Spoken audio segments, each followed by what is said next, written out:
Des places, des boutiques, des rues, des façades sont les éléments du paysage urbain.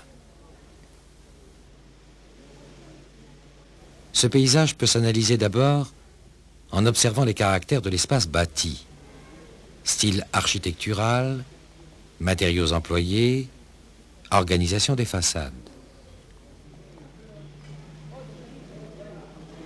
Cet espace bâti est sujet à des remaniements, à des élévations. Ses fonctions peuvent évoluer.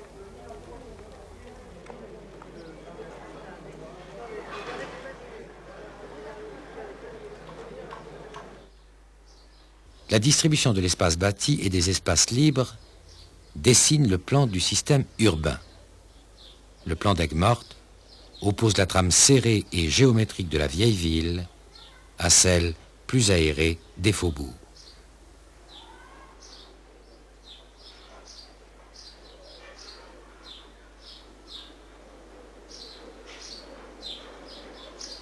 Intramuros, le tissu urbain se caractérise par sa densité.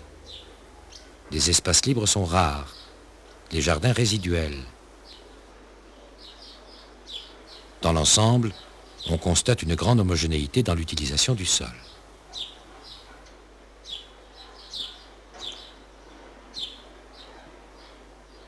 L'unité de base du paysage urbain est l'îlot, l'espace délimité par des rues.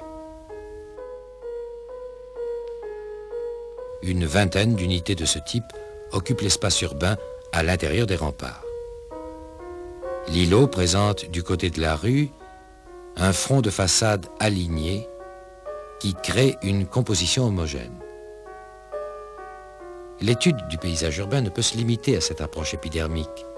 L'intérieur de l'îlot révèle la complexité du tissu urbain. Les constructions secondaires assurent un remplissage très composite.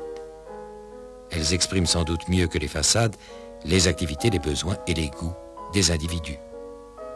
Ce remplissage a fait disparaître presque tous les vides. Ce paysage différencié représente l'utilisation d'un sol approprié dont le cadastre urbain donne l'image. Nous y retrouvons les îlots et la place observés précédemment. L'espace urbain est divisé en parcelles foncières de taille inégale. L'utilisation du sol, le partage entre le bâti et le non bâti, crée un état de fait pour plusieurs générations. L'espace urbain présente ainsi une inertie plus grande que l'espace rural. Le remplissage du milieu urbain intramuros ayant atteint un seuil, la croissance urbaine s'est effectuée à l'extérieur de l'enceinte. Les voies de circulation sont plus larges, les espaces non bâtis plus étendus.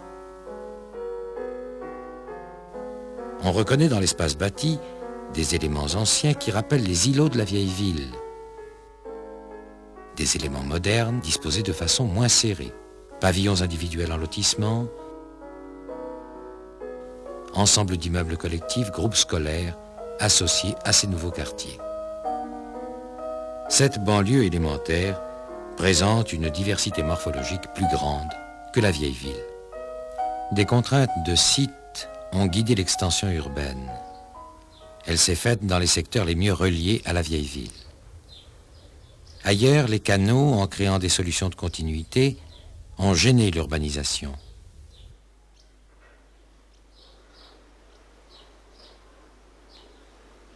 La gare, dont l'emprise au sol est importante, occupe la quasi-totalité de l'espace disponible entre les branches du canal du Rhône à Sète. À l'ouest, le paysage perd son aspect urbain. Seuls quelques alignements de maisons accompagnent les routes. À proximité immédiate, les cultures résistent. Ces faubourgs traduisent la faiblesse du dynamisme urbain d'Aigues-Mortes.